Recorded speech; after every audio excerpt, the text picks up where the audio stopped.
Assalamualaikum warahmatullahi wabarakatuh. Baru saja jatuh tempo, tapi DC pinjaman online sudah melakukan penagihan ke kontak-kontak darurat, bahkan ke kontak di luar kontak darurat. Saya sarankan Anda tidak perlu bayar.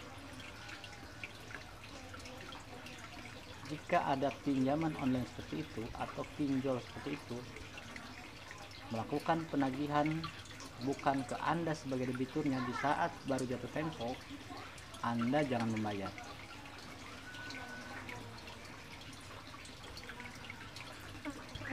Kalau misalkan sudah jatuh tempo, Anda tidak merespon, tidak membayar, tidak merespon tagihan dari DC tersebut, baru kita anggap wajar ketika DC menagih ke kontak darurat atau ke luar kontak darurat.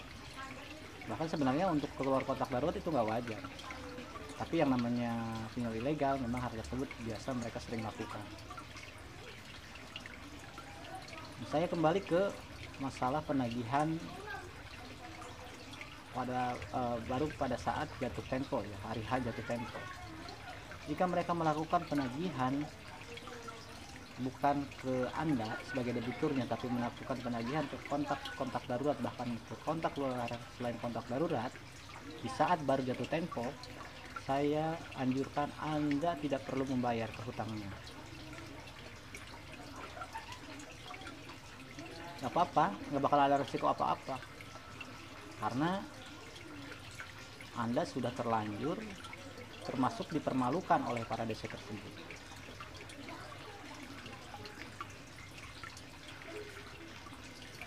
Banyak sekali ya, terutama dari yang masuk ke saya ya, dari teman-teman itu ketika mereka meminjam di tunai cepat.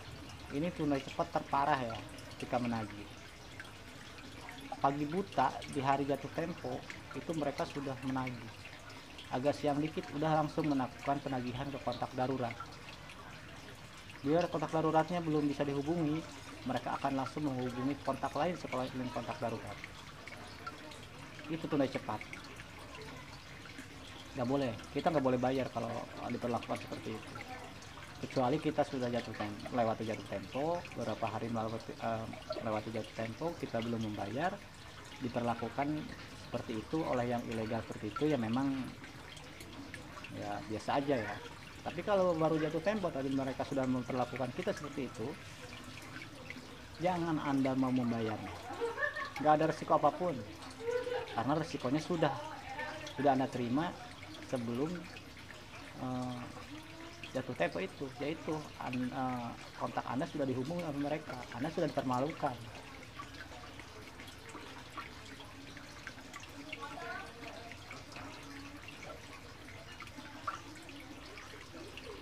Kecuali memang Anda sudah telat membayar tagihan berhari-hari, Anda tidak merespon tagihan mereka memperlakukan Anda seperti itu, memang ya biasa aja ya, karena memang senjata mereka yaitu menghubungi kontak darurat, menghubungi kontak-kontak luar kontak darurat, bahkan ada kalanya mereka menyebarkan data. Tapi kalau masih baru jatuh tempo ada perlakuan seperti itu, ya itu sih bukan salah Anda ketika Anda tidak mau membayar. Sebenarnya sih tidak hanya aplikasi pinjol ilegal saja yang seperti itu. Gak sedikit dari yang legal pun ada yang melakukan menagih jauh sebelum jatuh tempo. Salah satunya itu Bang Amar, Tunaiku kalau salah. Itu Tunaiku itu bisa seminggu sebelum jatuh tempo juga sudah memberikan peringatan. Mereka meminta agar membayar 3 hari sebelum jatuh tempo. Lah buat apa jatuh tempo? Kalau bunganya sekarang kan tetap dihitung sampai jatuh tempo. Sementara kita sebelum jatuh tempo harus sudah membayar. Apakah kalau kita membayar sebelum jatuh tempo bunganya tidak ada, sisa dari beberapa hari sebelum jatuh tempo itu bunganya dihapuskan? Enggak kan? Jadi buat apa kita membayar sebelum jatuh tempo kalau bunganya itu tetap dihitung sampai jatuh tempo, terlebih untuk tenor yang hanya 7 hari. Rugi di Anda, bunganya besar, kita membayar lebih awal, yang rugi siapa? Anda tuh rugi. Makanya kalau misalkan Anda udah diintimidasi, baru jatuh tempo Anda sudah diintimidasi, sudah dipermalukan, ngapain bayar? Yang salah bukan Anda, pihak pinjol itu yang salah. Kenapa melakukan penagihan seperti itu? Anda nggak perlu takut sama pinjol-pinjol ilegal. Anda tidak membayar pun tidak apa-apa. Anda tidak akan dihukum. Anda bukan tidak melakukan penipuan apapun.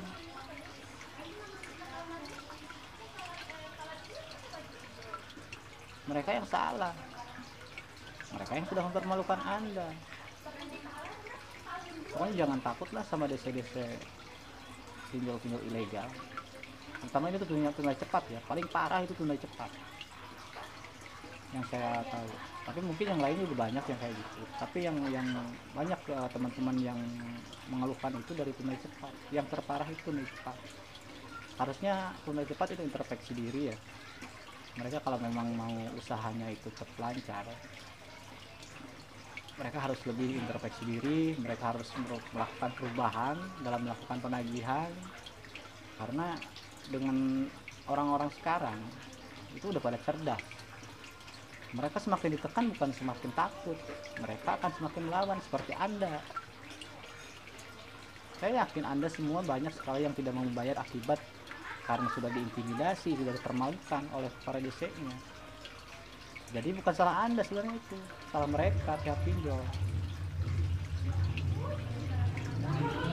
Jadi sekali lagi nih, untuk Anda yang memiliki tunggakan angsuran ke pinjol ilegal dan sudah terlanjur dipermalukan oleh DC, Anda saya sarankan tidak perlu membayar.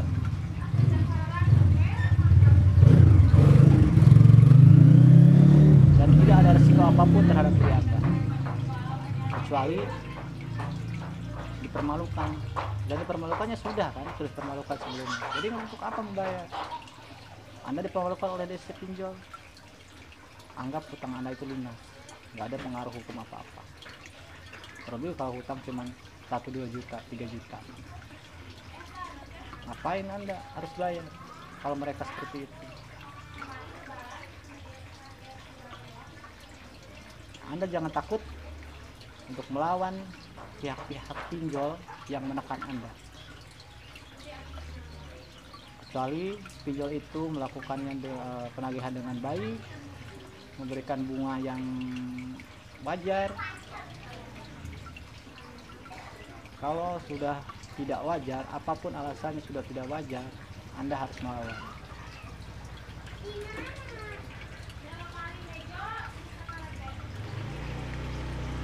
Tetap semangat ya buat teman-teman semua yang memiliki sangkutan utang di pinjaman online, terutama utang di pinjaman online ilegal. Anda tidak perlu takut. Anda harus berani melawan. Ketika Anda diintimidasi, Anda dipermalukan, Anda lawan saja. Banyak teman-teman yang lain juga yang mengalami hal sama, dan banyak dari antara mereka juga tidak membayar dikarenakan akibat ulah dari DC pinjol itu sendiri. Semangat, Anda tidak perlu takut. Anda tidak akan dihukum karena Anda bukan menipu. Anda Anda tidak membayar karena Anda sudah dipermalukan,